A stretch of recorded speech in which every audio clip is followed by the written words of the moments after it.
So ORD's other banned deck was the Warlock, just to clarify that. Now we have the Right. information. So it was Warlock, Mage, Priest, and Hunter banned from ORD. So it seems like WE have taken the more generic or surface level ban strategy that we predict. Just ban the best decks. Ban the best stuff, outside yeah. of Paladin, maybe. And it seems like Team ORD, by leaving up the Hunter, have something very specific in mind, and that's maybe trying to just bait WE into trying to sweep with Hunter immediately, and ORD then first picks their best matchup into the Hunter. Okay. So now I need to look at how Quest Warrior actually stacks up against mid-range Hunter. It's like So a how do you feel counter about that strategy, matchup? isn't it? Like, rather than, you know, leave them as powerful deck up, expect that they think they'll sweep with it, and try and win with one specific matchup. How do I feel about this matchup? Yes. I mean, it's not one I've seen much recently, honestly. I haven't seen Quest Warriors all that often at all. It's yellow up against mid-range Hunters. Typically, in the past, when I think of mid-range Hunter, I think of that being a class that destroys control-y warrior decks. But it used to be that way. yeah. Um, I think of freezing traps and Savannah high mains up against warriors that just don't quite have enough removal. Right. So over on HS Replay, it seems to have Odd Quest Warrior as actually over 60% favored against mid-range Hunter. Am I reading this right? But this is a list that has no Savannah high main. But I do think it makes sense when you're matching up the Odd Quest Warrior against the early game of mid-range Hunter, because it's just stuff that gets very easily walled by taunts. And if they decide to go too wide, the Odd Quest Warrior has so much in the way of board clear. And because you are playing the quest, you cannot just get simply outvalued by Deathstalker Rexar. That is true. I think it's a game that's going to have to be played very carefully by Kribo, because Deathstalker Rexar can just do some pretty absurd things. It can allow the Hunter to get ahead. And the Hunter sort of has this two-pronged attack, because firstly, is going to go for board, going to deal as much damage as possible. Yes, Kribo does have the hero power that sort of counters that, I guess. It's hard to double kill command a player that's healing for 4 every turn, or rather gaining 4 armor every turn. So yeah, there's going to be 2 phases to this game. There's going to be phase 1, which is player A dealing damage, player B tanking up. And then phase 2, player A trying to generate huge minions, and player B just trying to win. You put that very succinct, and I think Kribo, it's really on him when to turn up the pressure and start aggressively playing minions as opposed to maximizing his tank up turns. And it will largely be influenced by how early he sees Deathstalker Rexar. Sorry.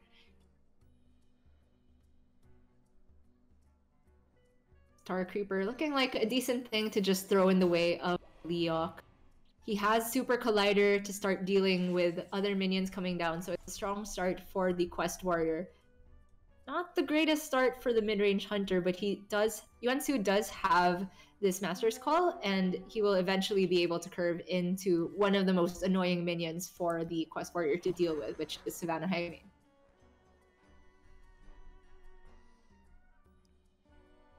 Yeah, that Warbear pops up in all sorts of decks nowadays, doesn't it?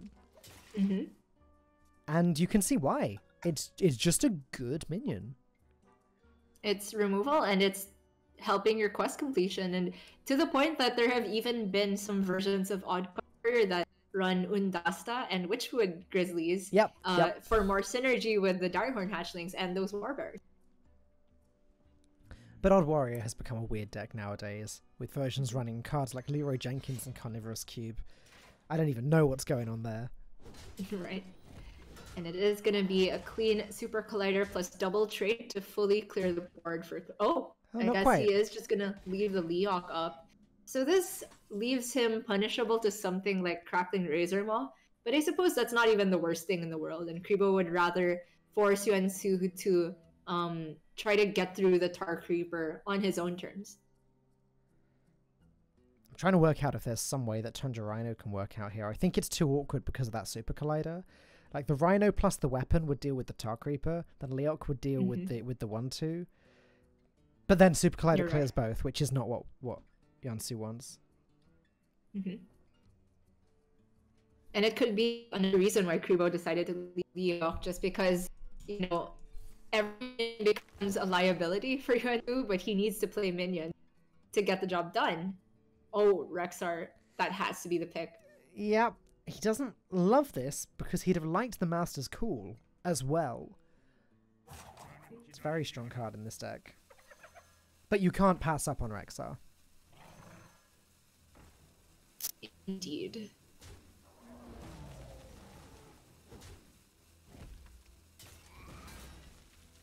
So quite a clever play from Yansu, having the Timberwolf as a beast that will not survive an attack from Super Collider to attack the other beast. Yeah, which would mean the Super Collider would have to go into the Hyena, though I don't think that's the end of the world for Kribo. Yeah. As he can still clear it quite comfortably. Yeah, and you can even just Dinomatic. It will mean that he gives up turn, but it saves him more health to play Dinomatic. It's a good draw, isn't it? Of course, trading away the Town Crier first. Oh, looks like he is just going to save it for a rainy day. Kribo wants to be very stingy with his resources, and I don't blame him for it.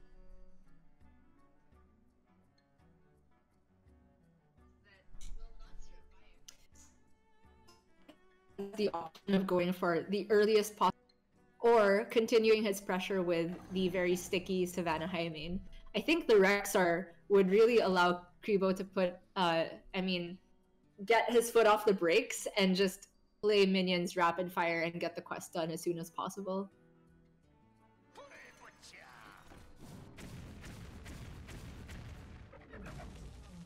Very convenient answer for Kribo there. Yeah. Between this and the Super Collider. I mean, I somehow remember Savannah Hyamane being a much more annoying minion for Winter back in the day. Yeah, well, how things have changed. Again, it shows off the strength of Super Collider, just how powerful that card is. Along with Dynamatic, another one of the strongest warrior cards. But Yansu is really struggling to get himself on the board here. And I can... Now this match is playing out a bit longer, why HS Replay has the quest. Again, that was a list that didn't have Savannah Hyamane. But still, if you're not including things like Houndmaster that the traditional mid-range hunters used to have, I do think it would give Warrior slightly more breathing room. Now Kribo, not concerned about fitting in that hero power every turn. It is a race. He's now the aggressor because he cannot outvalue this Build-A-Beast hero power.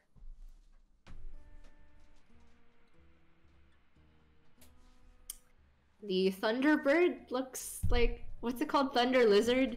Oh my god. Build-A-Beast in Korean is the bane of my name cards. Yeah, we know the names of most of the cards, but when they come through random generation, it gets a little trickier.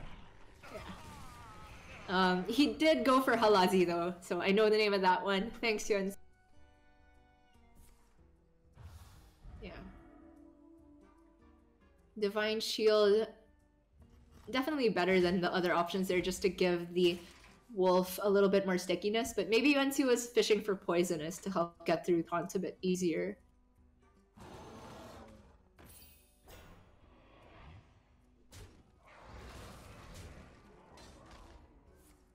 Kribo is very far from quest completion, only has one more taunt in it, so he will have to rely on these War Bears for the time being to hold the fort.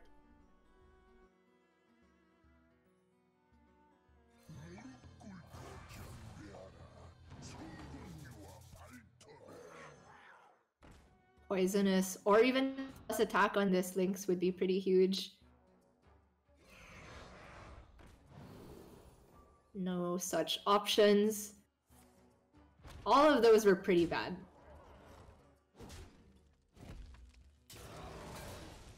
So Kribo, in his mind, he needs to be the aggressor, but his hand is very much removal based. The Pixie will give him the burst when he gets the quest done, but he's so far off from doing that oh, never mind. Phantom Militia is an insane draw here. It means that next turn he can get quest completion. If he just plays 3 Militia this turn.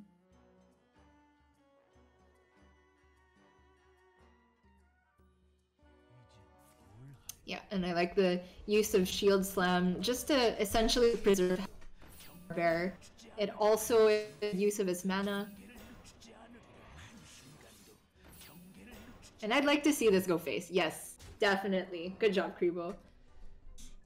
Yansu's still just really struggling to get himself onto the board. Like, he's got a presence, but you said this at the beginning, Gia. The many taunt minions that Kribo can summon can really get in the way here, and he's doing a great job of that.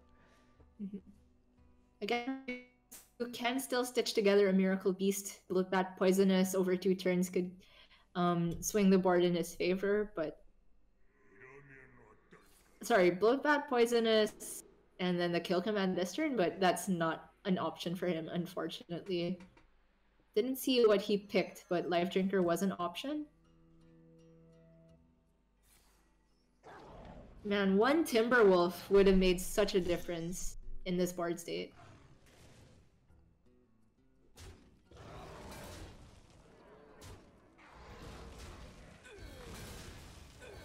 I do wonder, though, if that Phantom Militia were any other, Kribo would be in a much less comfortable position here.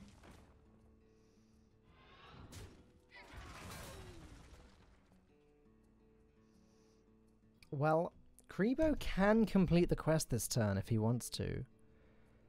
And honestly, absolutely. It's looking pretty good here. Like, I can't see many reasons not to do that. Yeah, and swing away at 1 minion, hope your hero power tick goes face. And then over the next following turns, he has Reckless Flurry, and then hero power, and Pixie hero power. That exactly fits as 10 mana. So even if Yuansu is going to try to dilute the possible rag targets by playing Lynxes, Kribo has so much burst available to him. So Kribo just has to be careful to maybe not damage his armor too much to the point where Reckless Flurry clear most minions. Yep. But hey, when you're hiding everything behind a minion with Taunt, that shouldn't be too difficult. For sure. And I think this looks like GG, but hold on a sec. There is ways that Yuansu can whittle down the armor, especially with Timberwolf and the Tundra Rhino and the Lynxes. That's quite a lot of damage. So that will put the Reckless Flurries offline for Kribo. But Yuansu doesn't even know that Reckless Flurry is what he needs to be worried about. In his mind, he's worried about Brawl.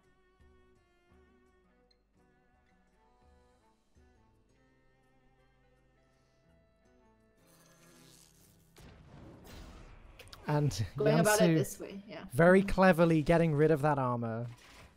Kribo couldn't defend it if there were kill commands in hand, and now he's not going to be able to play either of those Reckless Flurries. They're dead cards for now. But we'll get a pretty good double hero power turn. Alternatively, he could start with the hero power. If it misses the 6/6, can then play Ziliax. But I don't see much argument for going for something like Baku, because Kribo would like to preserve this 3/6 and try to get it to hit face.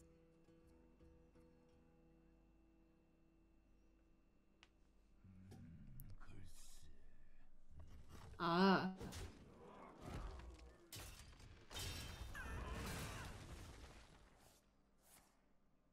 So... Okay. So I think he was trying to go for as clear of a board as possible to clear a path for a guaranteed rag face. But I am not really sure about that. I wouldn't have minded holding the Pixie for a bit and then going for Ziliac, but I suppose cashing in the Pixie hit now accounts for a wide board play from Yuansu, because Kribo doesn't have an active AoE.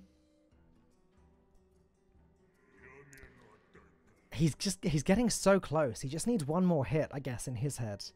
He's just hoping he doesn't see any crazy lifesteal builder beasts coming out this turn. Or a wide board, as you said. But those lynxes are looking real problematic, aren't they? I mean, I just want to backtrack that turn because I don't see your report not starting with the rag shot while the 6/6 was still on board, because it's obviously a better target than the 1/2. And if it hit face, for example, you could still Zilliax, but I don't know. And now, Kribo can still take a 50-50 to win the whole thing. Can also fit in Stonehill Defender here.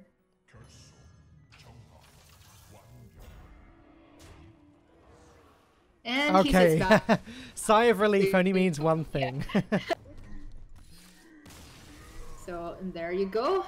Kribo gets the first win for the whole Korean team contingent in the tournament. And he looks really stressed, my goodness. Making up for some of SKT's failings in the last series. Yeah, absolutely. And honestly, if I look at these two players' faces, I would not be able to tell one and who, because you two looked really chill, collected. Kribo looked stressed out, but maybe that's because Kribo needs to play again because this is LHS in not just decks but of players. It's going to be a long series for Kribo if he continues to win, but now it's up for Team WE to work out which of their decks that they want to queue in to the Odd Warrior, having lost their Hunter, which is a huge loss. Yeah. I think ORD, we were really confused about them leaving up Hunter at the beginning, between how they first picked Warrior with the knowledge that WE would try to sweep with their Hunter, and looking at the stats of how HS Replay says that, you know, Warrior is actually just straight up favored. I like the game plan from ORD. Because even though you can't necessarily target Hunter because this is LHS, just getting that first win out of the way puts you in such a favorable position from an LHS perspective, because your opponent counter queues and then you counter queue and blah blah blah. It most of the time it ends with you with a 3-2 victory. That does tend to be historically the way Last Hero Standing works, and you think that's even more likely to be the case in this specific format because you have so many decks to choose from with the counter queue. Right. And I was thinking, you know, it's so hard to target an individual deck because of this format, but ORD just managed to snipe the matchup they wanted exactly, and they're in a stronger position for it. So, good job to them.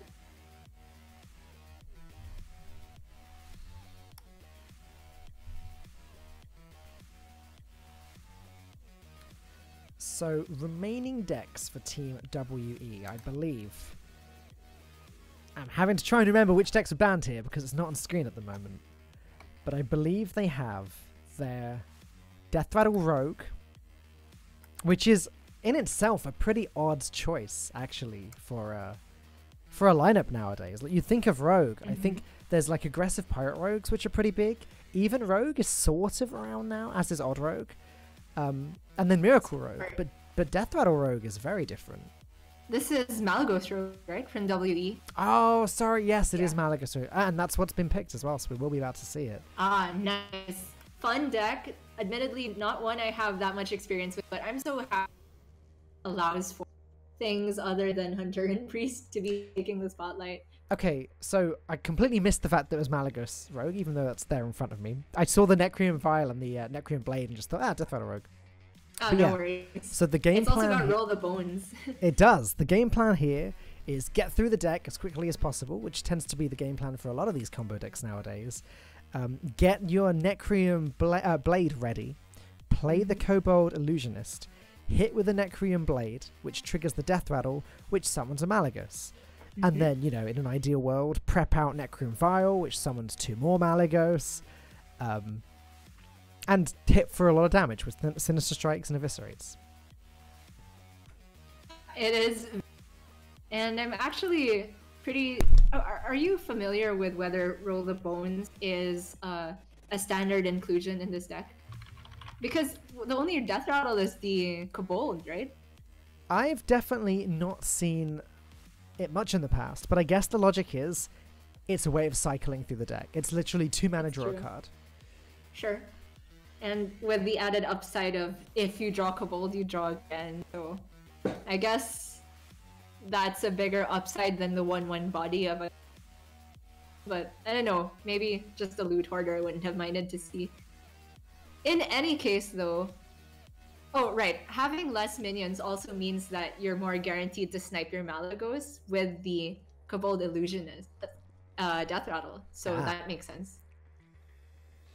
So for Team ORD with the Quest Warrior, I guess their game plan is win this game as quickly as they can, just because they're not going to survive the big Malagos turn. Or, wait, maybe they can with Tank Up, actually. Now we have to try and work out how much damage the Rogue can actually do in one turn. So they got double Sinister Strike, double Eviscerate, double Razor Petal Volley. So if we're talking max damage, that's like 4 Petals, 2 Eviscerates, that's 12, 2 Sinister Strikes, that's 18, and then 6 Malagos ticks, it's like 48. Well, there's the mana restriction, isn't there? It's 8 Malagos ticks. That's my mistake. Yeah. So you there have is a mana restriction. You have to spend 4 mana on. They have preps, yep, but they at the very least have to spend 4 mana on Kobold Illusionist.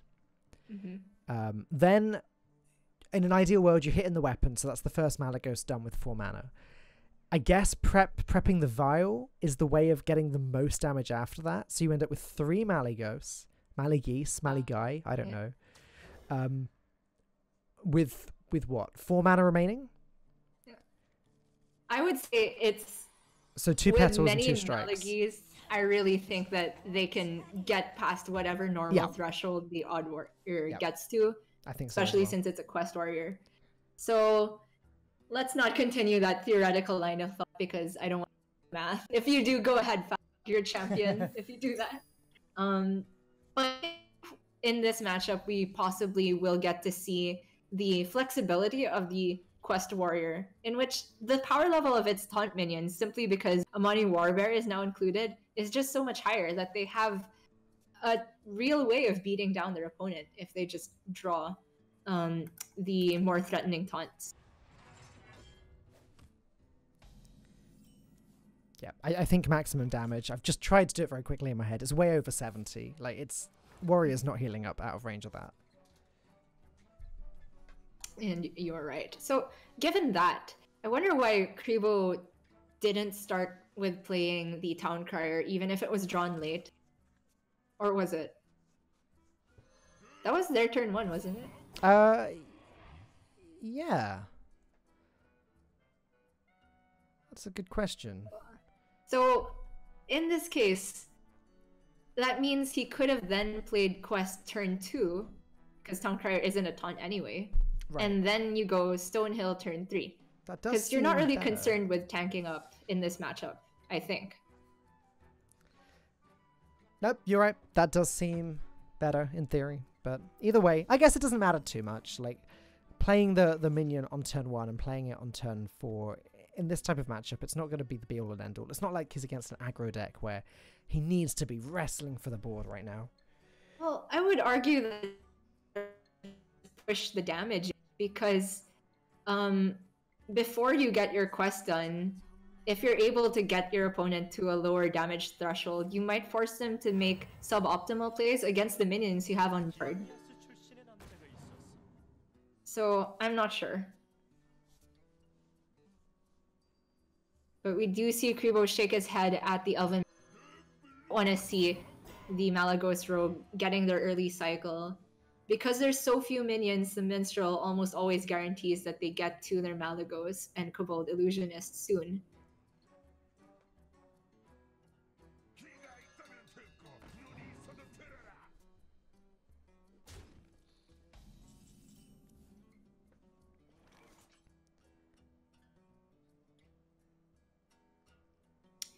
So Yu here has an option to keep cycling with Phantom Knives. Mm-hmm. My question as somebody who's not played much of this deck but enjoys watching it is, when is the right time to get your weapon, Necrium Blade, down to 1 charge? Is it too early to do it now because maybe you'd want like use your dagger? It's a very good question. Ooh, just I think Tempo Minstrel. The first thing we need to answer that question is how much weapon removal is there in the warrior deck? And the answer to that is none.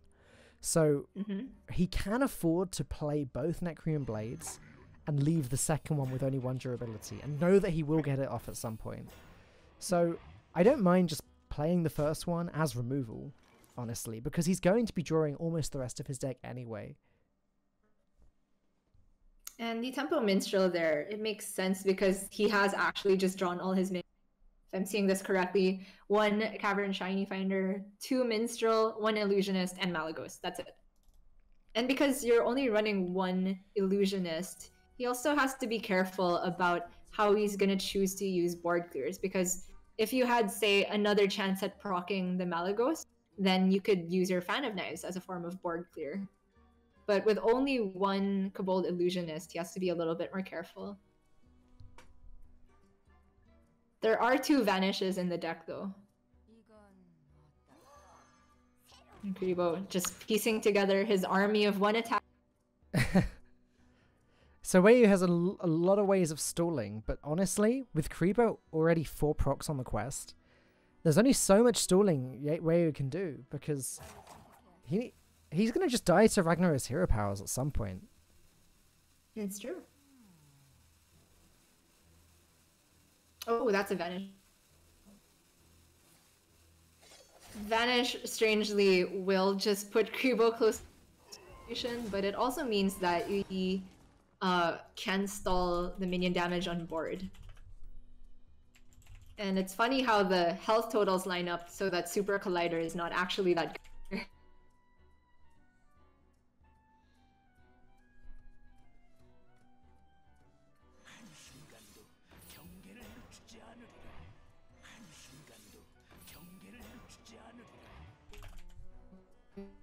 Nice curve play, because next turn he can just set up another taunt with the ward. The turn after, finish his quest, or rather play the quest. And things are not looking too good for Yi here. I mean, we said it was going to be difficult for the warrior, but what we weren't expecting is, I don't want to say a big board, because that's not what this is, but a board, and I guess more relevant or more to the point, the quest being completed so fast. I mean, it'll be done turn 7, right? So that's as fast as it gets, basically. Yep. Although Yui does have that secret. Was it called Cheat Death, I think? I think it's evasion. This one's evasion. Sorry. Yeah, it's the pseudo ice block. Yeah. Well, it's more like timeout, I guess. Only you don't get to control exactly when it goes off.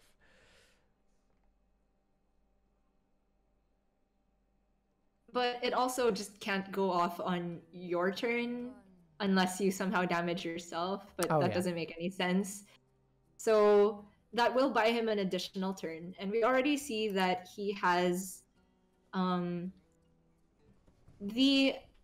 combo activators, but not the burst damage. So he's cloning, but not all the Mind Blasts, basically. So with 1 Eviscerate, 1 Sinister Strike, that's 17 damage with 1 Malagos. He needs twice that to be able to lethal Kribo. He's fairly close. Fact is, he's managed to reduce his hand to just being the 2 relevant minions.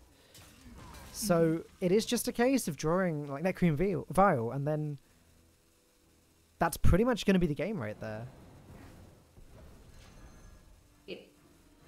That sap confuses me. Because now Kribo can go... He can go Phantom for the immediate Sulfurous equipping. Although, I guess it doesn't make a huge difference because he wouldn't be able to fit in the hero power. Still, the 4 damage to the face could be relevant. Yeah. Kribo clearly doesn't think so. As he sticks with his plan A.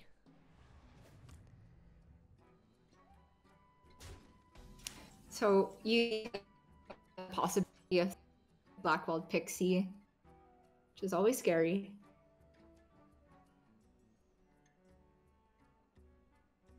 Is there ever a world where he pulls the trigger on the Kobold Illusionist early and then tries to get weapon damage to the face, and then he breaks off the OTK in several turns with like a natural Malagos play? Because with this hand, he could technically just play Malagos, Sinister Strike, and prep Eviscerate without the help of the Kobold Illusionist. That's very true. I hadn't thought about that.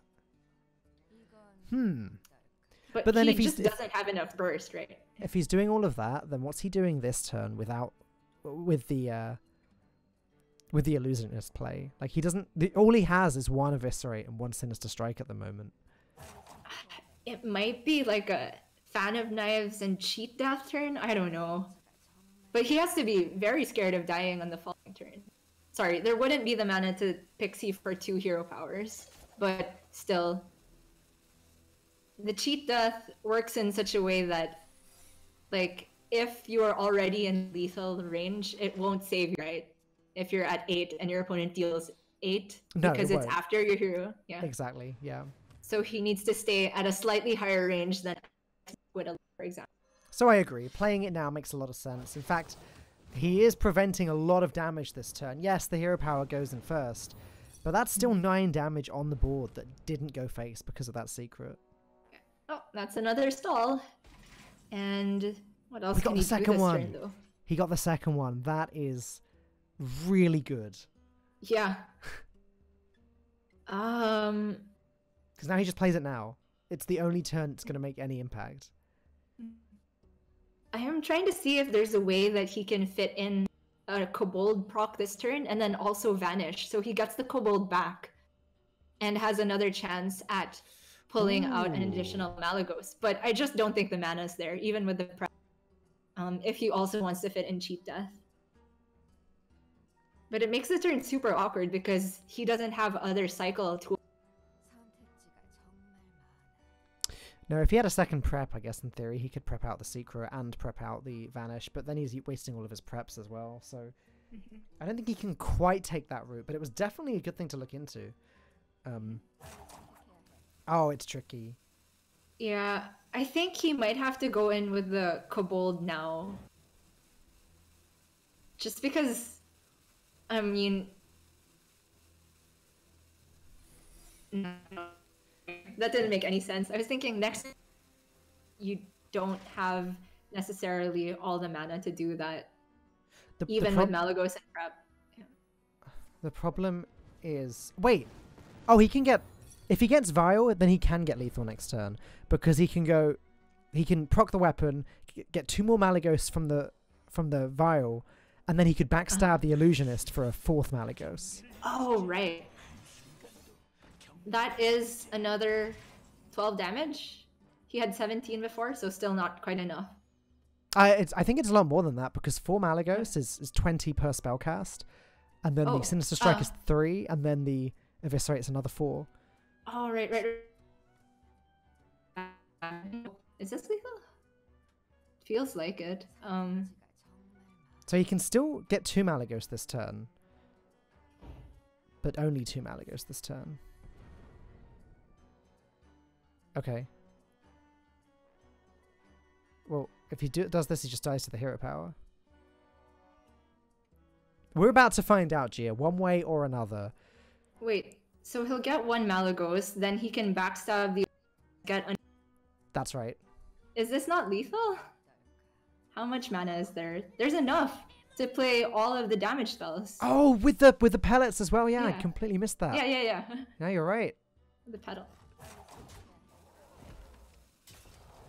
That's insane. Yep. I think it's 49 damage, which is definitely lethal. Cool deck. Very cool deck. Well, we're about to be seeing it again, Gia. And we're gonna go into a series which feels like how it should be in this team series. Like, you know, in both teams, more than one person plays. Yeah. That's much more in the spirit of Hearthstone, isn't it? Playing with your friends. Not just Kribo watching your was friend super win. stressed. But I think he played that game just fine. There wasn't much he could do to try to expedite, except maybe play the Spears earlier. That's what I think could have made it, because if he at any point had put Yi to a lower damage threshold, maybe it would have made it so that the second cheat death couldn't have saved him. But if I recall, the second cheat death went off and then he was at 6. So plus 4 damage wouldn't necessarily have been enough. It's interesting to think about. I would like to go back and review the VOD after. But Kribo, even though he looked really stressed at the end of that, shouldn't be too stressed anymore because he will not be the one piloting the decks from here on out. And now Team ORD needs to figure out what it is that they want to counter-queue this Malygos Rogue. So I guess the answer to that is the most aggressive deck they can possibly find. Mm-hmm. So what is that going to be? They've got... They don't have Zoo. Their own hunter definitely didn't make it route. Right? It didn't, no. I think it's going to have to be even Shaman. Oh, that's not a good... Oh, okay, I I guess it's not awful.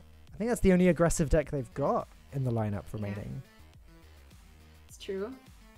No Flame Tongue, but oh, they have a pretty cool inclusion here. They have Nerubian Unraveler in their Shaman, which is gonna be so painful for the Rogue if that comes down on curve, because almost all their cards are spells. It just, any combo deck, that card just shuts down. And it also has the additional advantage of, if you're ever ahead on the board and you play it, you probably win. It works just like Lothar used to in that respect. Mm-hmm. So that looks a lot stronger than it would be on paper. Still though, I don't have that much faith in this deck anymore. It's going to be the Shaman though. As I predicted. Right, and Strike Right taking up the reins for his team. So Nope. even though Flame Tongue was a huge loss, the Rogue still doesn't have too many good answers against just simple things like Direwolf and Knife Juggler. They have their backstabs, and that's it. They have to play this matchup very differently, as they have to just do whatever they can to survive, and then sort of hope they can scrounge together enough damage to finish off the opponent after that. But they really don't run any pressure in the deck whatsoever, so this is not an easy matchup for the Rogue by any means. Nope. All if they can get a really strong Malygos prep fan turn, as sometimes you would think is a way to deal with aggro decks, it's still not going to be enough for ORD because they have double Hex. So Team WE can't simply rely on a controlling strategy.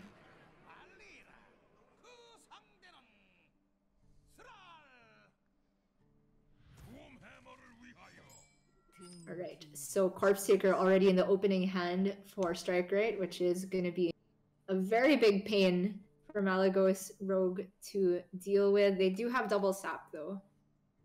And this hand actually looks like almost a full keep. Like, I would toss the Eviscerate. I don't play much Malygos Rogue, but all those 3 cards on the left seem like they're good against aggressive decks. Yep, I completely agree. But I'm wrong. They're about as good as it could get, but yeah, there you go. Whole hand gets mulled away. I've had a very quick look at HS Replay there, just to sort of confirm what we'd predicted, and that is, yes, it's like a 70% matchup for the even Shaman. Wow. Maybe I value Flame Tongue too highly. Corpse Taker is still alive and kicking in this deck. As is Direwolf Alpha. That's like mini Flame Tongue Totem. Mm-hmm. And it can attack people. Oh, and there's Ooze in this deck. I didn't even know. Double. Oh, that helps. So that just shuts down like the Necrium Vial craziness that can happen. So, alright. I am sorry for ever questioning the even Shaman. It just loses on all fronts, doesn't it? Because it can't get out the big combo later on, and even then he's likely not going to live long enough to get to that combo later on. You're absolutely right. And all EE can do from this point is cycle. hasn't had the strongest start essentially in terms of hero power. But he can't afford to be patient. And just, if he has the 2 oozes to line up with the 2 Necreum Blades, what does the rogue do to fight back? Honestly, not much. They vanish at some point, but even Shaman cards tend to be quite cheap, so they can just plonk everything back on the board again. They simply cannot cheat out a Malygos. They would have to play the Kobold and then eviscerate it to get out the Malygos, because without that initial Malygos from the Necreum Blade, your backstab will not do enough damage to one-shot the Illusionist. So I'm really not liking the Rogue's chances here. If there is any start they're going to be able to do it against, though, it is this start from super slow. So slow that he is deciding to use 1 ooze, even knowing that there's 2 Necreum Blades in the deck. It's very rare that you see a start as slow as this from an even deck. Yeah. But Corpse Taker will be ready to go next turn for Strike Right.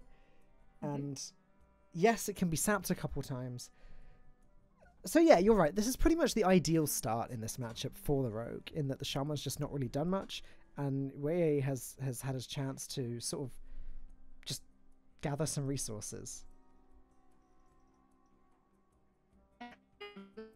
Interesting that Strike on turn 2 didn't play the ooze because he's respecting double vials, but seeing that even on turn 3 he still did not draw a 2-drop, now decides that it's time to pull the trigger. And this is with the knowledge that there is a world where Yi can just draw both of the vials before Strike Right even gets to the second ooze, which is likely to happen because Yi runs way more card draw than the even Shaman. But strangely enough, how this works out is that Yi now has this sliver of hope that he can still piece together a Kobold Illusionist turn with his second vial, basically. Second blade. That's right. With only 1 ooze remaining in Strike Right's deck, it's not surefire to stop the combo at all. Again, Yui still has to survive long enough to do all of that, and that's the real complexity in this matchup. He's not drawn Vanish, but he does have Sap for this Corpse Taker. Could sap it again later on, although he'd probably want to save one of those for something like Lich King. And I do remember earlier iterations of this deck still running things like, but now it's become so streamlined to include as few minions as possible to make sure that your Illusionist will copy Malygos, that those defensive options are not quite there anymore.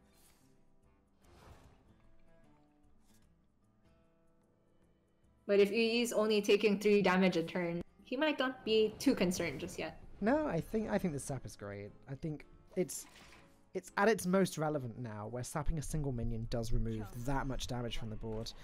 I actually also think very soon he might consider playing the evade, one of the evades, because yes, there's 9 damage on the board, but it's only dealt in chunks of 3s. So he'd take 3 damage and then avoid the other 6. Maybe that's good enough. Yeah. 6, it's like that paladin. Holy light, I don't know. And it's really more than 6 because you're also eliminating possibilities first. But the Nerubian Unraveler is the draw for Strike Right last turn. I didn't even notice that. That's going to be a huge deal. Yeah, what can you even do about that? He could sap for 4 and then I guess prep out a Vanish if he draws it after that, but that's very awkward. Sounds like it takes up his entire turn and Strike Right just replays it the next turn. But... Yeah, that's the problem. So we gonna play out the vial, the first vial. Strike Right doesn't have his second ooze in the waiting, but it is kind of early to be worrying about that kind of thing, especially when he has this Unraveler. So is it just me, or does it sound better in Korean? I think every card sounds better in Korean. Elven Minstrel sounded great. I feel like the Unraveler, it doesn't say words, right? So the sound effect is the same. And yet, it just sounds better still. So there's no way for Yui to actually kill the Unraveler, right? Don't see a way, no.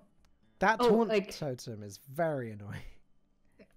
So essentially, the prep right now is like a coin. It only gains him 1 mana. So he cannot go for something like prep Evis. Cannot kill it. Which is a yikes.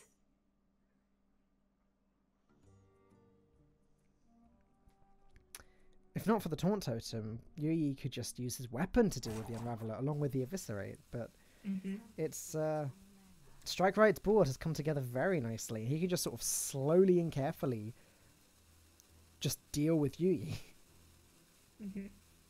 Maybe this is a turn to just pass and play your evasion. He's taking another 5.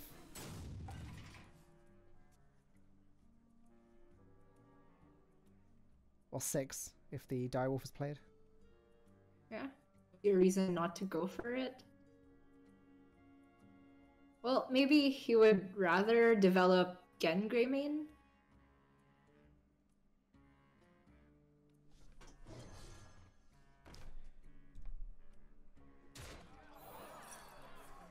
You like just maximizing damage this turn though. Strike right.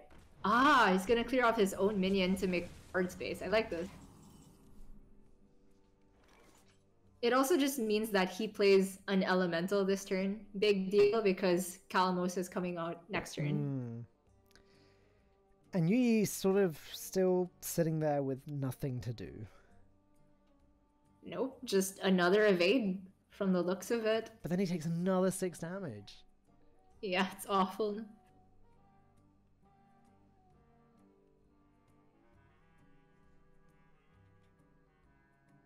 Is he forced to sap the Unraveler? I don't know what that accomplishes, to be honest, though.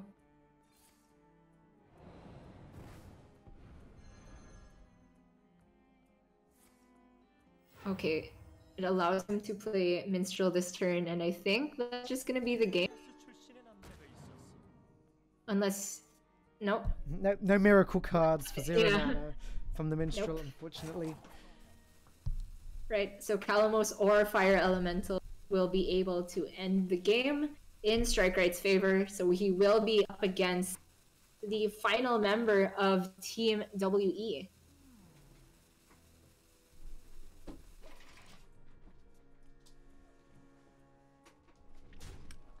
So Team if WE... that Minstrel... Yeah, sorry, I was going to say, if that Minstrel had picked up exact Kobold Illusionist... Nah, he still wouldn't have had the mana to play it, right? Yeah, even if he could backstab the Unraveler, it's still too expensive. That Unraveler pretty much single-handedly carried that game, although it was looking like a good matchup even without the Unraveler. But now Team WE need to find a counter to even Shaman, which I guess if you share the opinion of my co-caster here, shouldn't be too difficult. Yeah, they have their Warlock left, right? Do they? I don't know. But if they do, that's like it's a really strong matchup. Just Even Lock has always eaten Even Shaman for breakfast. Maybe the Unraveler makes a difference, but not too big of a difference, I would say, because Defile going up to 4 mana, sure, maybe the Even Shaman loses the ability to play a Plated Beetle that turn. But it's no big deal. So yeah, I believe that the Even Warlock is still alive and kicking for Team WE, so that would make a lot of sense to me. But yeah, it's looking like... Because then, obviously, Team ORD gets a counterpick, so it's looking likely that we're going to see Korea take their first victory in Korea versus China. And honestly, I have been, if that is the outcome, it's great play and a very great strategy, which we thought was weird at first. Like, what? Who leaves up Hunter with 4 bans? But they just maneuvered it into a position where they baited out that Hunter right away, locked in their best matchup against it, and from there put themselves in this position where at the end of all the counter queues, they would still be likely to win. Yep. Very smart strategy indeed, very different.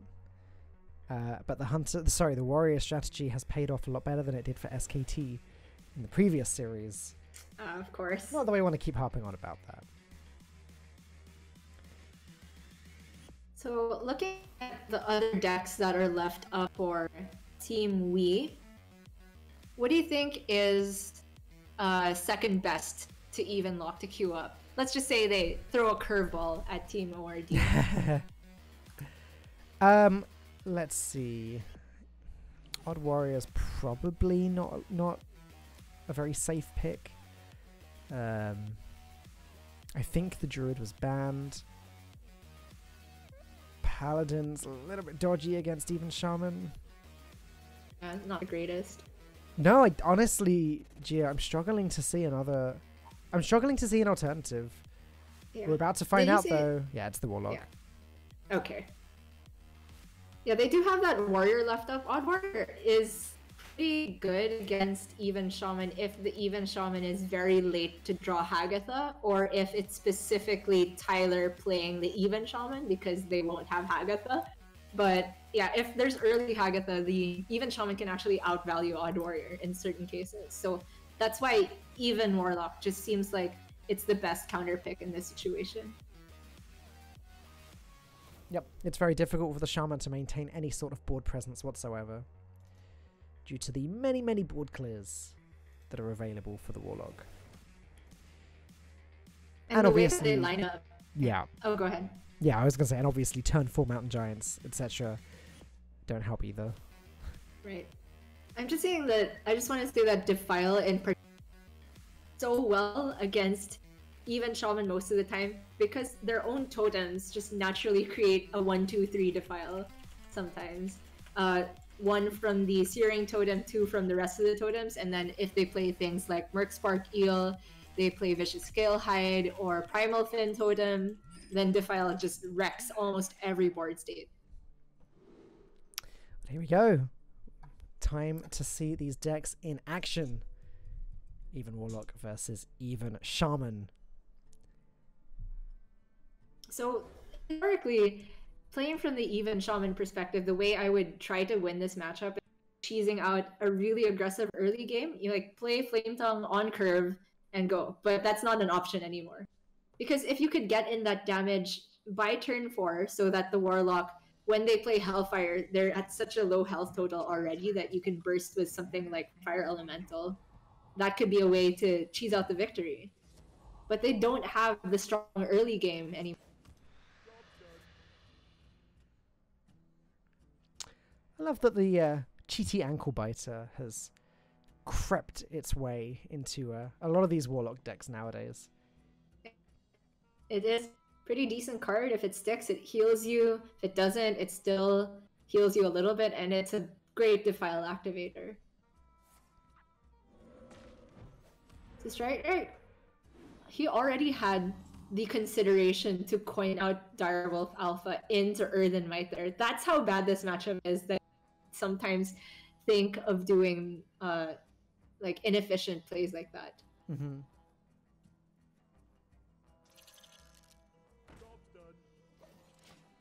The 2-3 lines up very well, even against Strike Right's buff.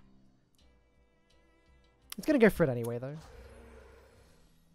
Yeah, simply because Direwolf here is just going to die to a value trade. At least if Strike Right decides to bump the Plated Beetle, the Healing Totem will heal itself up out of range of a simple trade.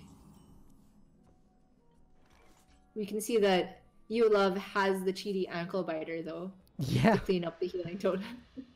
Doomsayer is another viable option here, though. It is. Better to play the Doomsayer early rather than save it for later where it can be removed.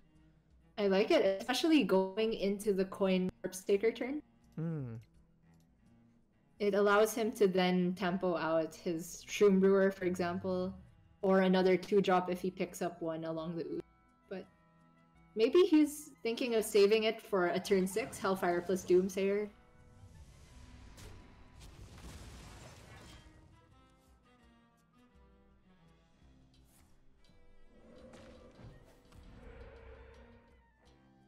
Taunt Totem? Nope. Taunt Totem would have been pretty good there for Strike Right. But look at this ankle bite. Good Direwolf after helping out kill an Earthen Might minion. This card is great. It's the greatest. It, I mean, it just works surprisingly well, doesn't it?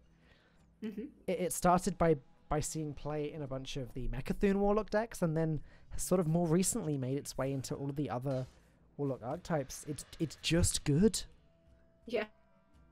That's what I really liked about that point in the meta where there was still experimentation going on. Right now it seems like things have gotten a little bit stale, but I maintain the belief that if one player just, introduces a card we never seen into a different archetype, makes it work, at least the card gets the attention and people start to play with it in other archetypes, and sometimes it becomes a staple.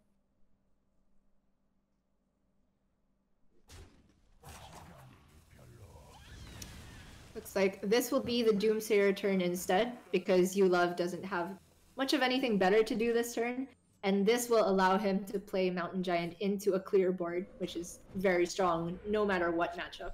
Yep, it's pretty much the dream outcome, isn't it? And again, I'm looking at Mojo Master Zihi, which a little bit later, if Love can get control of the board and then slam that down to reduce Strike Right's mana, that can just end the game right there. Really good. Strike Right here at least has Hex to respond, but he will just hero power alongside that. Love will have initiative again. And he's very chill going into eventually a Gul'dan turn, from which point the Shaman usually cannot escape. Even if they get early Hagatha, just the continued lifesteal hero power from Gul'dan can outvalue Hagatha in many situations. This turn is pretty awkward though. Starting with a tap. Oh, never mind. We're good. We're good.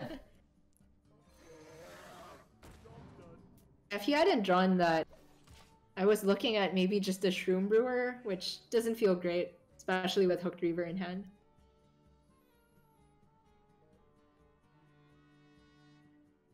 Strike Right. Can Hex the second one, second big minion away. But then that's it. He's out of hexes at that point. I like this a little bit more, just going ahead, making a more proactive play. Because in theory, this can beat the Twilight Drake. If it bumps into it once, then Fire Elemental can do the rest of the work. It's true.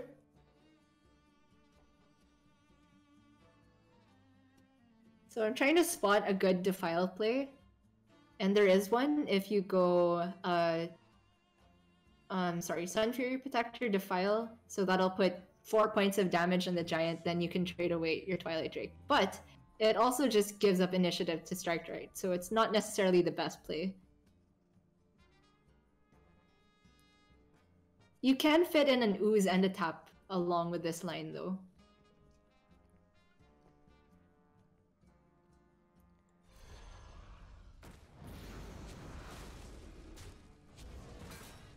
I don't mind Love. He's not under too much threat from the Giant, and he, to some extent, also wants to take the damage from the Giant so he can his Hooked Reaver.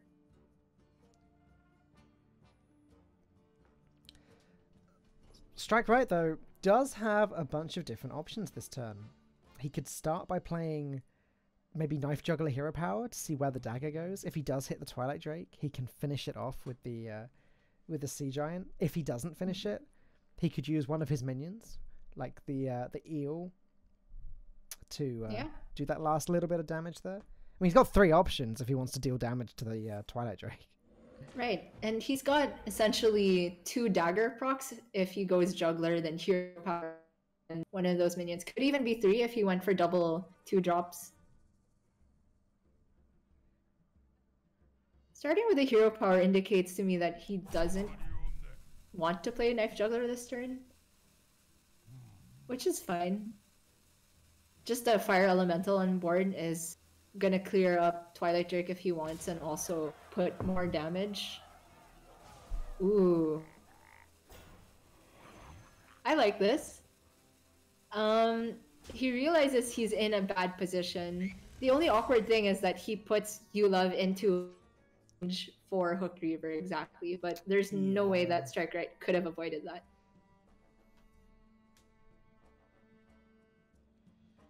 So I like Hellfire Trade and Hooked Reaver. I like that a lot as well. It just sets up Yulov nicely again. Both hexes are gone now, so he doesn't have to worry about this Reaver being dealt with by anything, really. I'm not even sure that the Shaman has other ways of dealing with it off of the board. I guess, what, Argent Commander plus... They no, really don't. It's very difficult. It would involve some type of Lich King card, I think. Well, that's going to take a couple turns to pull off.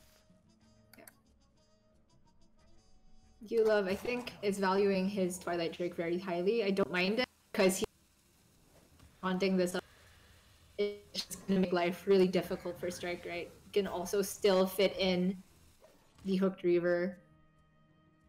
And saving the Hellfire is always useful against even Shaman, because they just have lots of refill.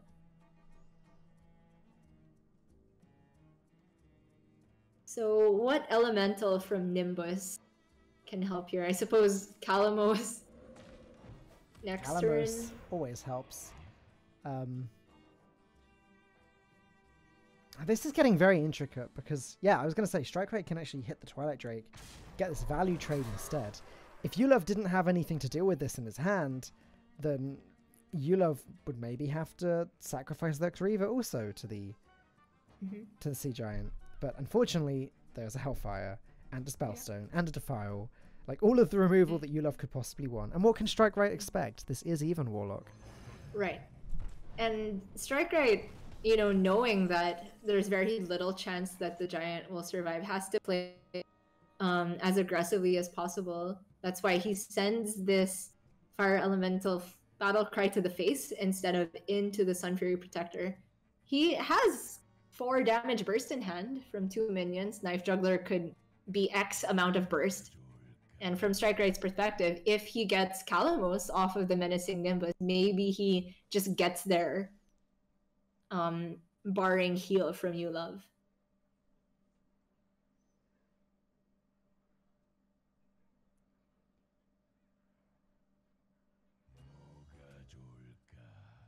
I'm just waiting for Yulov to have a really good, so I can make the obvious pun of you love to see that.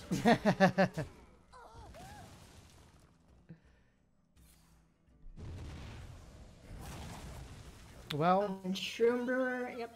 Well, you love to see that. Yes, you really do. It didn't have to be a good draw, just some solid a good play. plays. Yep. Yeah. A nice clear board. Another in the waiting for next turn. A juiced up Spellstone. I just don't see a way that Strike Right gets out of this, but that's okay because that was the game plan after, you know, trying to corner the Hunter, trying to get that 3-2 win. Looks like we are going to be going once again to Game 5 very soon. Strike Right's still in a good position though. If he can find a counter, sorry, ORD in a great position if they can find a counter. Oh, Radiant Elemental, that doesn't do much. Or anything right now. Hagatha would be yeah. Unfortunately. You know, Hagatha, and then you get anything's possible, Falcon.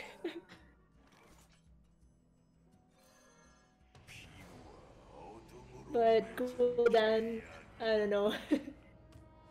I just want to see it though. Hagatha, Unstable Evolution, let's go.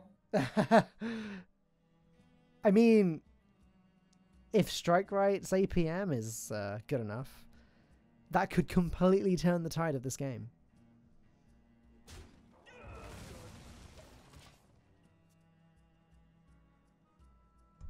Hagatha? Nope, another ooze. But he has time to stall. Yulov will not be closing out the game anytime soon. Neither will Strike Right.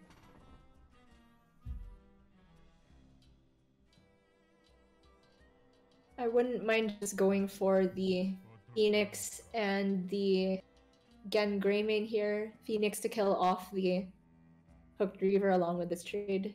Yep. Just play the strongest minions he can. Yep, I agree. Makes for a nice board. Yulov won't have too much difficulty dealing with it thanks to that upgraded Spellstone, but going with a wider board by the looks of things. Could still go eel again, I guess. Strike Right doesn't want to feed the Phoenix to the hero power of the Warlock because it is more valuable than the Mercspark eel. Well, he's also holding back in Elemental, I guess, because Radiant Elemental he wants to hold back until after Hagatha. But if Calamus was drawn in 2 or 3 cards time, he'd want to be able to play the Phoenix to proc the Calamus the following turn. Yeah, that's the point. And Yulov just has a very easy turn. Drake, Hearthstone, hero power, 2 totems, and chill. I don't know if he's trying to find time to play Zihi to try to forestall a Hagatha. But Hagatha would have been played if it were in hand by now.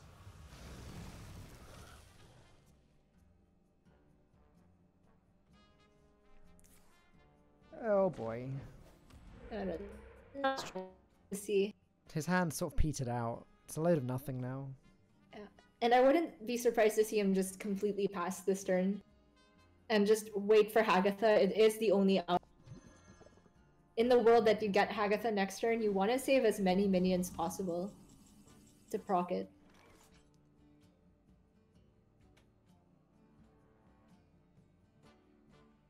And you love knowing that Hagatha is still an out. I think we'll just go for Zihi? a very convenient defile. Yeah, Zihi and Hero Power try to go aggressive here.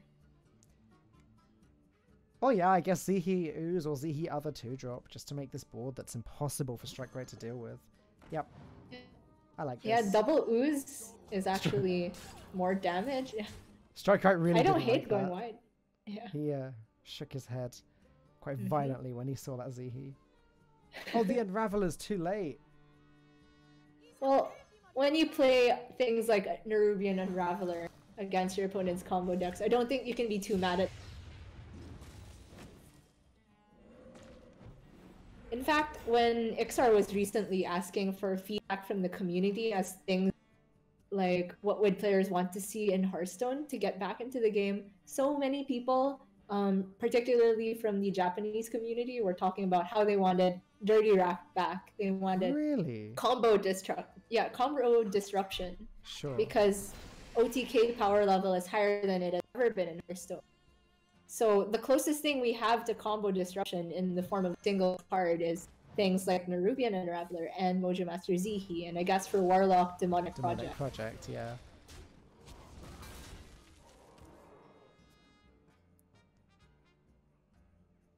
But for now, 14 damage on the board for Yulov. It's not quite lethal, especially with the taunt in the way, but he's very almost there. Yeah, very almost. Very almost. Soon to be. Strike Right is just like throwing everything onto the board now. Just, yeah. Hopefully one of these things can kill him or do something. Please. It's just not going to get there. And even if he gets Hagatha next turn, I don't think he'll have the time to make good use of it. No, I agree. Yulov can even just spell break the Radiant Elemental. Not gonna do anything cheesy.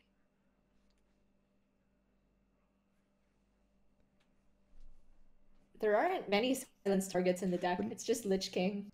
And I guess Alakir. Wouldn't that be the best Hearthstone comeback ever if next turn Strike Right? Oh no, never mind. I was gonna say played Hagatha, then played a cheap minion, got an unstable evolution and went off, but if he plays Hagatha, the Radiant dies. Oh no! The dream is dead, Gia. Sadness. Strike Right definitely knows it's over. Even if he draws Hagatha, the 2 taunts in the way mean he won't be able to damage the Twilight Drake. That is just gonna be the game. With Spellbreaker or Defile Spellstone. It's just many ways of getting rid of that taunt. Okay. Yulov ties up the series. We are going into game number 5. Strike Right looked pretty stressed there, but I'm sure he knew that he had already done, so to say, his job in the series by getting that one win. You can't really expect to win when your opponent is counter-queuing you with a very favored matchup. And so that means we will be getting to see the final member of their team. We will. We get to see everyone competing. Well, almost everyone. Obviously, there was the member of Team WE that was benched for this one, as they had 4 players, and they're only allowed to compete with 3. I think, yeah. ORD also benched Maru. I don't know. They benched Red T, and the last player will be Maru. Right, right.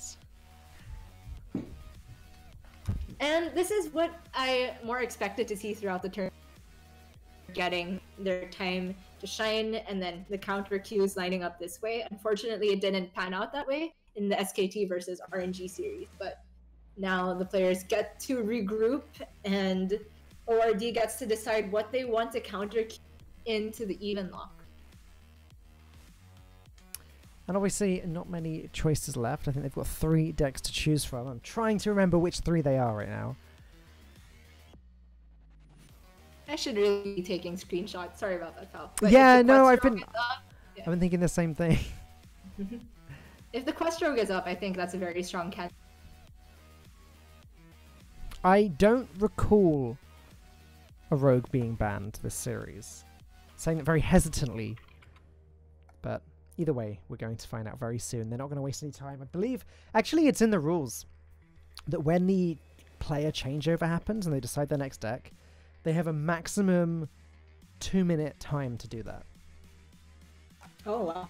And that's to keep the broadcast running smoothly. That's to keep it fair across the teams. That's what I like to hear. We love to hear that. You love, we love. No, it's you love from Team We. So he's essentially we love, right? Okay, this is getting really weak, Gia. I don't know how I feel about this. Well, don't blame me. I haven't had time to have dinner during this broadcast. I'm eagerly awaiting the next breaks. Dig into this bowl of pasta that has been sitting half-eaten for the past hour. Again, classic Gia. Yeah, always. As we learned in the tour, you are a real foodie. You're never gonna let me live that down, are you? Yeah, so just to remind everyone what's going on today, this is a $35,000 tournament. That's how much money's in the prize pool, $35,000. And I believe the winning team gets $20,000 of that. This morning, we had RNG from China take down SKT from Korea. And the winner of this series will be up against RNG in the winners match later on. And it is going to be the Quest Rogue, as you said, Gia. Cool. I know how to pick decks in Hearthstone. That's a good sign for a caster. Quest Rogue versus Evenlock has been a good matchup for quite some time here. There's a little differences that the techs could make, like just things like early oozes. If you run double ooze for the Evenlock, can be a big deal because it's just hard for the Quest Rogue to deal damage to small minions that have that much attack. But cards other like than that, like Nerubian and Raveler is a big one, right? Nubian and Raveler is pretty big, yeah, because it stops vanishes, it stops preps, milk pods, etc. But I was going to say on the Quest Rogue side, Glacial Shard is one of the biggest, most important cards in this matchup, because freezing a Mountain Giant or a Twilight Drake saves so much damage. And if you can just curve out to the point where, and then by the time your opponent replays them, you're playing a bunch of 4s which survive Hellfire, it is really, really strong for the Quest Rogue. So I think that the Unraveler will play a big deal, a big part in disrupting things like Vanish, disrupting prep quest turns, and I'm not sure if Skulking Geist will be a big deal. There's not many, no, there's no 1-cost spell in the rogue deck aside from the quest. Yeah, and it's unlikely that Skulking Geist is going to snipe that one somehow. Pretty unlikely, I would say. So it seems like the Unraveler is the big tech choice to consider that could give the Even Lock a bit of a leg up, but traditionally, Quest Rogue should take this.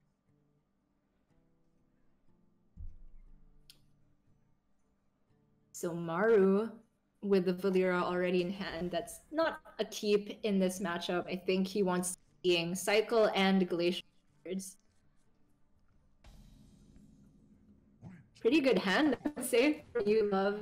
If you expect your opponent to have shards for your giants, much rather just go wide on the board with your early stuff, right? Yep. Oh, like, it's got Unraveler too! Yeah, this is insane. This could be the hand. It's like you were saying, Rogue really struggles to deal with small minions, and so by Yulov throwing out lots of small minions very quickly, and following up with the Unraveler to prevent Maru from playing his spells, this could be a relatively quick game in the favor of the Even Warlock. Could very well be, but Maru, he's got things like Scale Hide to kind of give him piecemeal healing. And you love already considering whether he wants to ooze this turn because it's max damage, or play a smaller minion and then save the ooze to get the additional value of sniping the dagger. Dead. There's also an argument for why you go Beetle over Vulgar Homunculus. The Homunculus, I think 4 health versus 3 health is not a really big deal against a deck that doesn't run Backstab. It's gonna be equally annoying for the Rogue to deal with. Whereas the Homunculus, if you save it a bit longer, it can also buff up a Spellstone. Yeah, that's true. And also, it can be played later to, I guess, protect Yulov's other minions, if that becomes relevant. Yeah. But wow. See he as well. So Yulov, not drawing giants, but drawing all of his sort of tech cards, which could be very helpful in this matchup. My goodness, this could be the... Oh, Sonya. Yeah. I was going to say, this could be the exact best hand to beat Quest Rogue. But Sonya, as soon as Maru draws Deckhand or Sonya's a way of completing the quest that doesn't involve spells.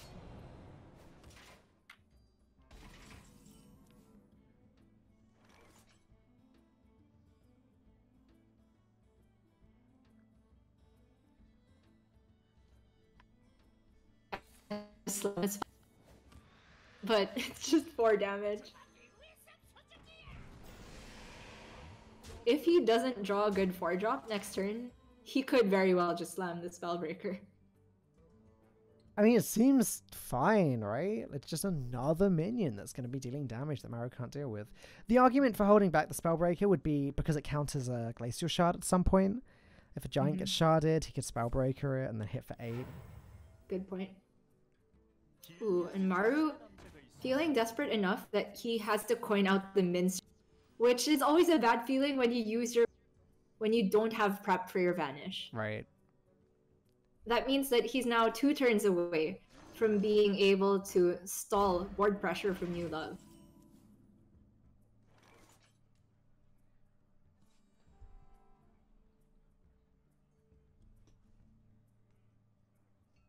So Spellbreaker now can just, you know, help ignore this Wax Elemental, and That's true. Yeah. That pushes a lot of extra damage this time. Well, 4 extra damage, which is a big difference. Yeah. It could, however, be bounced later, which maybe doesn't matter so much. A lot to think about. I mean, I'd be happy if my opponent's bouncing Wax Elemental, right? It's one of the worst to quest on. Yeah, it's true. Either way, Yulov decides to deal with it, and this makes me think he's more likely to just drop Shroom Brewer now. It's just another solid minion with no particular upside in this matchup. Yeah, it's not a big upside, because these days Quest Rogue is not bursting you down in 1 turn after 2 nerfs. They've become more of a survive until you can slowly whittle away your opponent. Oh, Boar and Sonya, but only on 5 mana for Maru. Yeah, so you can get 3 boars. The third one won't be played; it will remain in the hand. Yeah. Then a 4th from the panda next turn. Then I guess a 5th from the Zola after that. So it does get Maru the tools he needs to complete the quest, but it takes a long time. And I think he may instead go for some type of scale hide play this turn.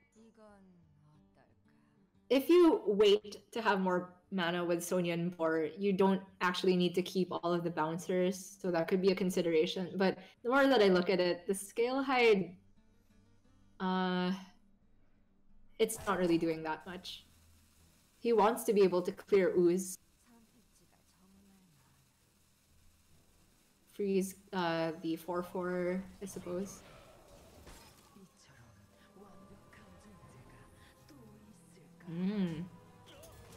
Yeah, I like the play from Maru here. So the pretty insane upside here is that if Maru's minions survive, Sonya just goes off. Get another shard, a 1-mana Zola. It actually just becomes a Frost Nova. Yeah. A Frost Nova that completes the quest. I'd play that card. Though, for you, love, is there any reason not to just clear the board and play Nerubian Unraveler here? No, I don't see it. But he does have to be wary about clearing the board, because if he wants to clear everything, that trades down with the Acidic Swamp Ooze, but I think it's absolutely correct here to try and respect Sonya. Especially if he is playing the Unraveler, because he wants to protect that as well. He wants the Unraveler to be what wins him the game. Right. It's just... Oh, shake of the head from Maru. He knows his vanish. Oh, we have faced with the ooze. Oh my goodness. Okay, he's gonna clear the shard. Okay. So that's Zola... semi-respect. Sonya plus the boar can actually deal with the Unraveler this turn. But that still leaves Yula free to deal another 9 damage just from the board alone next turn. And he could just go with Zihi next turn. That is a big one, for sure. I think Maru is on a prep draw to save him this series. Granted, Yula has to respect the Sonya.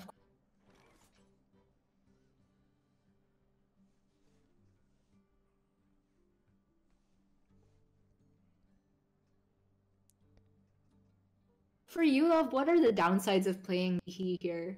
Not too many, right? Because he doesn't have things like Lich King that he wants to curve in. Burst in the deck is very limited to...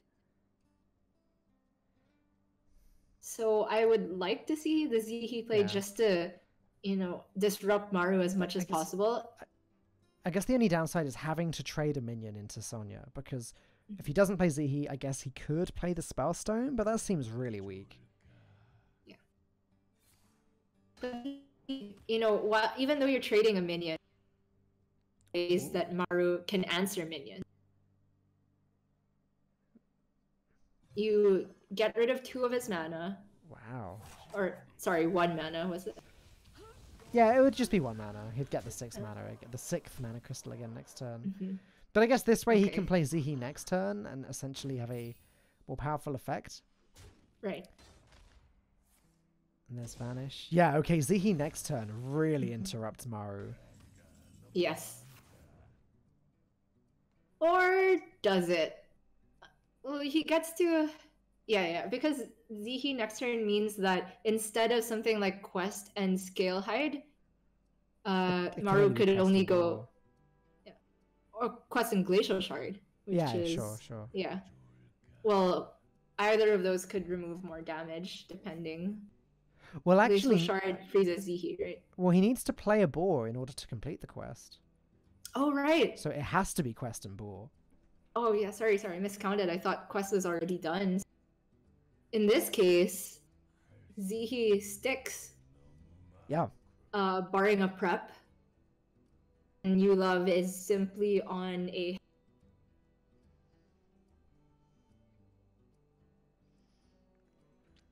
He'd be 1 damage off lethal next turn. Of the Dread Inferno. Unfortunately for Yulov, he couldn't have fitting in the ooze with Zihi is huge disruption for Maru. Yep. So, I guess now Maru doesn't complete the quest this turn. He can go Shard, Wax Elemental. He could even Zola the Shard, I guess. Or Zola the Wax? I don't know. But one of those is happening. I definitely quest play. It's just too scary from this point on. Yulov can only play 1 Spellbreaker next turn because of the mana reduction. So Wax plus Shard does save him. Or Shard plus Wax, either way. Or he goes Boar instead of the third of those 1. So that next turn he can go Quest and Vicious Scalehide. Sure.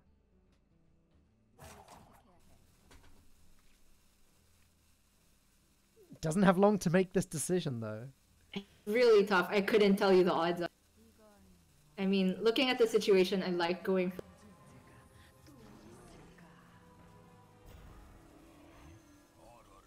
Alright, so even with the spell break...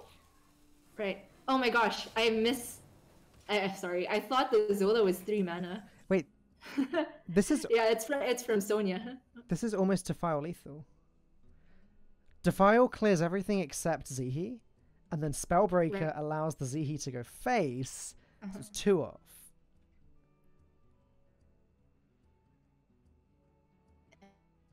I think Yulov should go for it, because he knows Quest is coming next. So clearing the minions makes a lot of sense. Your Ooze is a small price to pay. And for Maru, he's pretty much dead unless he gets that prep that he's been waiting for turn after turn. Exactly right. He's been stalled far too long.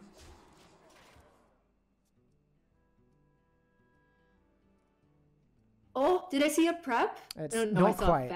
Not quite. I thought it was as well at first, but... Yeah. So Fan, Boar, Scalehide clears the board? It saves him. Yeah, it saves him. It gets quest done, but it gives up the Scalehide. Oh my goodness. But he... Right? Surely the turn starts with Fan. What can he get from Mimic Pod that helps here?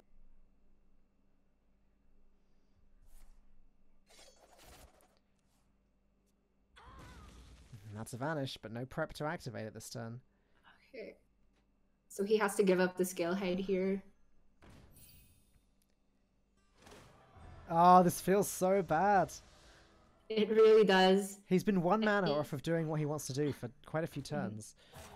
And he's still dead to Hellfire exactly here. So Yulov has 2 chances to draw it. He leans back. This is gonna be the tap of his life.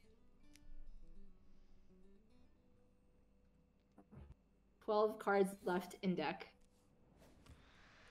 Doesn't get it. Not quite it. Even without the Hellfire. Maru, what does he do to stop just a minion? He's played both Shard, was it?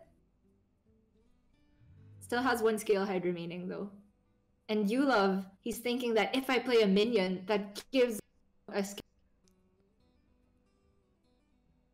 But if he doesn't play a minion this turn, and still doesn't get Hellfire next turn, then Maru can play Valera and get too far out of range.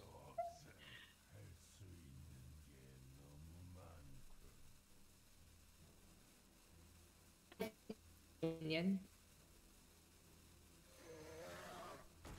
This game is just ridiculous. Yeah. Yulov had the entire opening hand and both tech cards that he'd need to win this, but Maru just about found his way out of it, and there's a Scalehide that can be played with the quest this turn to put Maru back on 7. Did he play? So he'll still be dead to Hellfire next turn. Because of the Twilight Drake. It's true. Love will have another 2 chances to draw it. But yeah, next turn Maru gets to play Valera, and then things go out of control for him.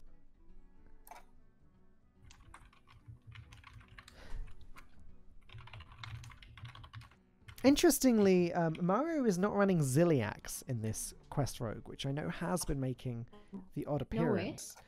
But what that means is that if this scale height gets sacrificed here, that's it. No more healing for Maru, apart from the 5 armor he'll get from Valera.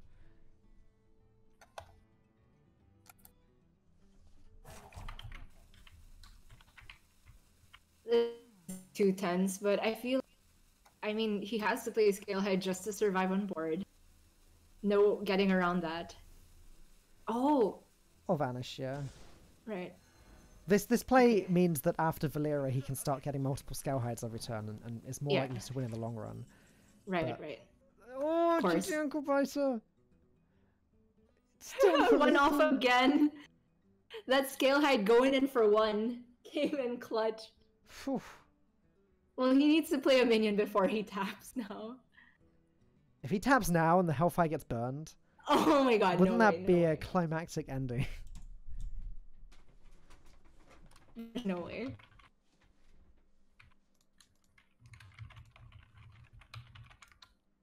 I like playing...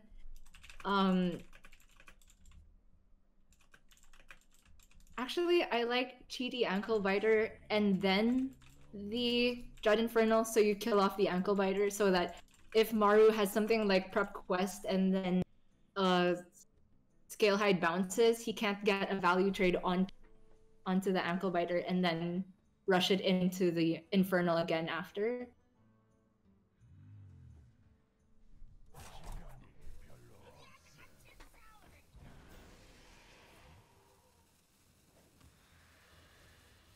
Oh my goodness, still not a Hellfire! Oh. I think he's just gonna pull this one back out from the brink. Because Valera this turn into... Yeah. Valera into unlimited scale heights, basically. Yep. Valera puts Maru back on 8 health this turn. And even if Yulav draws the Hellfire, he cannot quite finish the job. And then, yeah, Maru's going to be healing for 8 a turn, probably.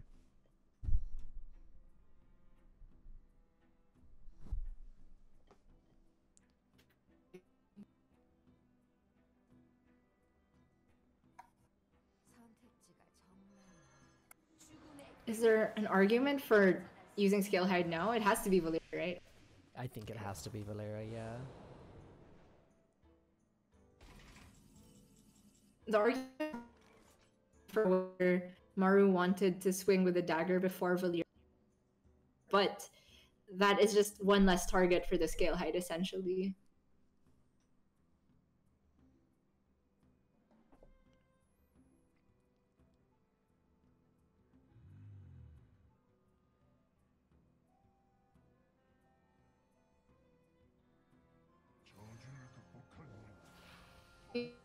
Perspective, he knows that the only way that Maru comes back from the brink is consecutive scale hides. There's a Hellfire that has been playing boy throughout this entire game. How frustrating.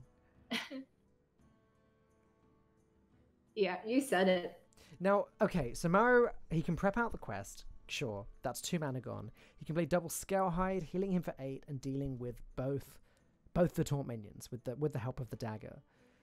Or he could just put both Scale Hides into Gen, healing for 8, and only dealing with Gen, which probably makes more sense. He could put the dagger into the Homunculus. That's the last Scale Hide, though. It is.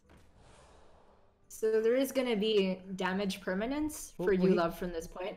He could Lab Recruiter here, yeah. Oh, true. Which does limit the amount of cards in Maru's deck in the long run, but it just makes sense because he's fine if he's just drawing Scale Hides from now on, I think. Exactly. Yeah, this limits his ability to go infinite but given that Yulav has tapped himself so far down, it's just not gonna matter that if Maru gets to fatigue. Okay. But there is temporary damage permanence. Maru has 6 which damage. Is not, yeah, go ahead. Sorry. Yulov has 6 damage. Maru has 14 health. Hellfire is another 3 damage. Gul'dan. Okay. So if Maru doesn't draw a Scalehide next turn, he might still lose. He does get 3 attempts because he can go Mimic Pod.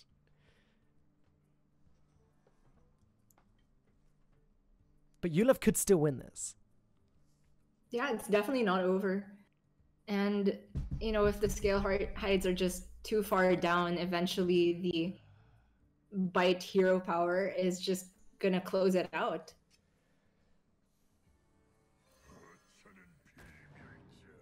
I haven't been keeping track of how many demons have died. This may very well put on pressure.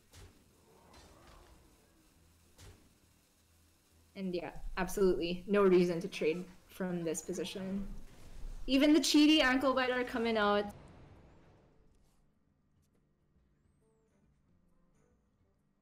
Okay. Scalehides and glacial shards. Oh my god. That's everything. What you love to see that, right? If you're not you love to see that. The thing is, Martin has to consider whether he plays double Scalehides or if he wants to use a second Mimic Pod, because his hand is running very dry.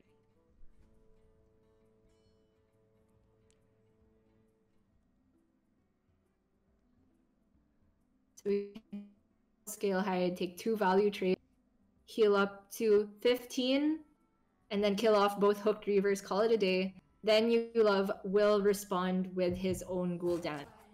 And just 2 more 4/4s and whatever other demons have.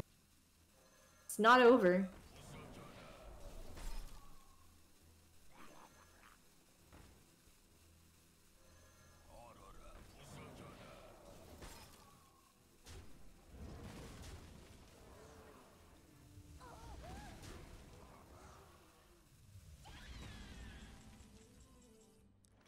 It's not over, but it sure looks over when you look at this board state.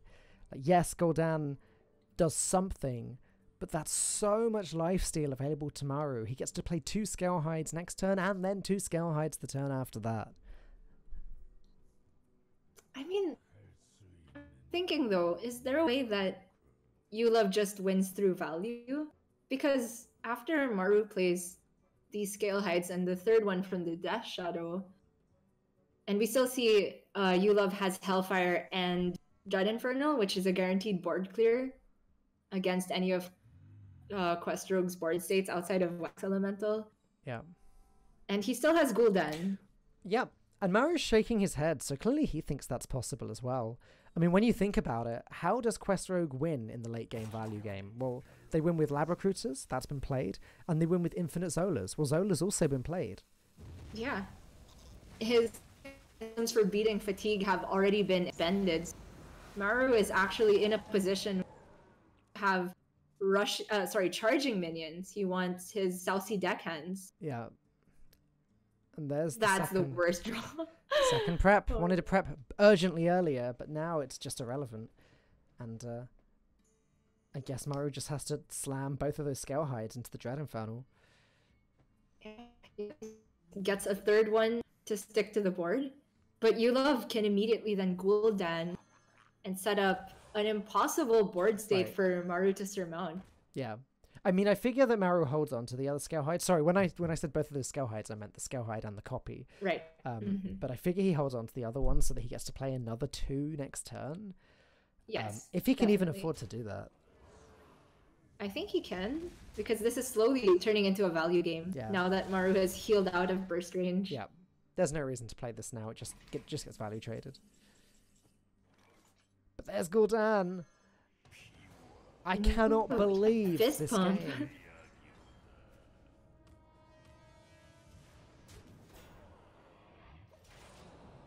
I think there's still a Vanish left somewhere, though.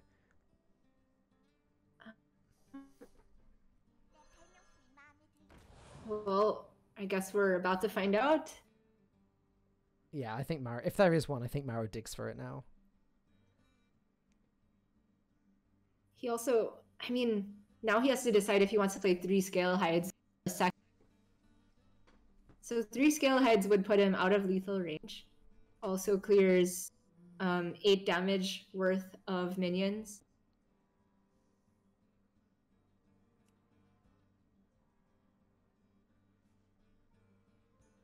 I mean, it's tough. I don't see how Maru can outvalue Yulov, because even if Maru finds a way, Yulov is sitting on board clears, on removal, and the best hero power in the game.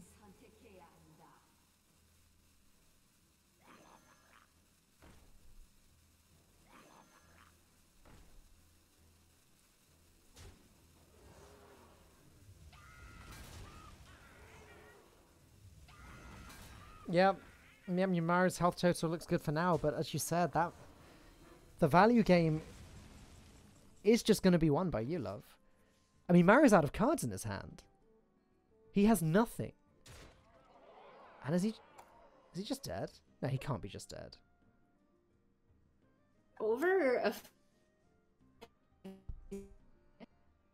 I'm looking at the deck list, trying to find things that generate value, but they're all gone. Sonya, Zola, and the Lab Recruiter all used. And there's no way he can piece together enough burst to outpace the lifesteal from Gul'dan. No, you're right. I don't think it matters what Maru draws here. Yulov just sighs the biggest sigh of relief. Yeah.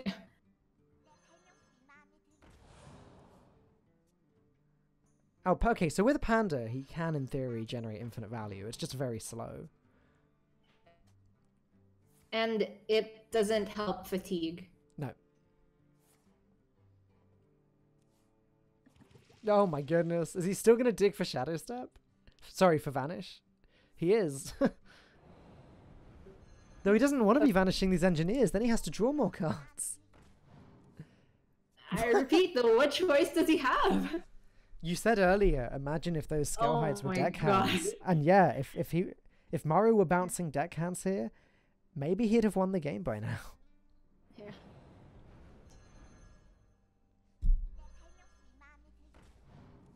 Oh, there's a deck hand. Too little, too late, I would argue. You can only burst for 12 with them, and then 4 from the remaining engineer. But Yulov is at a casual 33. That's gonna be it. China takes another series and goes up 2-0 overall in the KR versus TN. Oh. Well, that means China wins this group. And we will be seeing the China face-off in the final game coming up next. It's going to be RNG versus Team WE. As Korea are going to have to hope to have a better day tomorrow. Yeah, and I gotta say though, I mean, ORD's play has been very clean throughout the series. Have too many question marks. Really like their strategy of leaving up the hunter so they could snipe it with their warrior. Just unfortunately didn't pan out there at the end. But if you look at the odds, they put themselves in a position where from the first match, they were favored to win the whole thing. They did. They had a great strategy, leaving the hunter alive and sort of baiting China into a bad matchup. But ultimately, it didn't pay off as they were not quite able to topple the Even Warlock.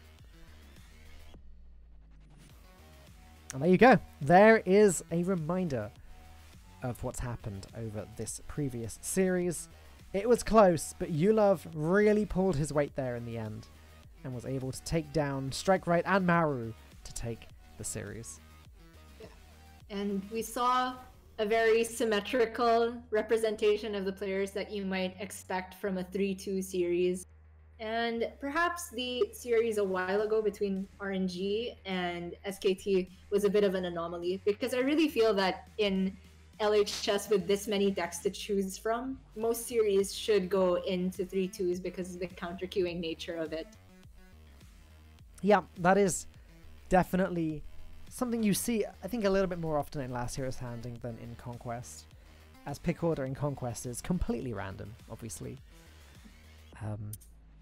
I'm quite excited to see, though, that even Warlock is coming back in such a strong fashion, especially since after the nerfs, it would really hit some of the worst matches of even Lock, like Odd Rogue and even Paladin losing equality really paved the way for even Lock to come back strong.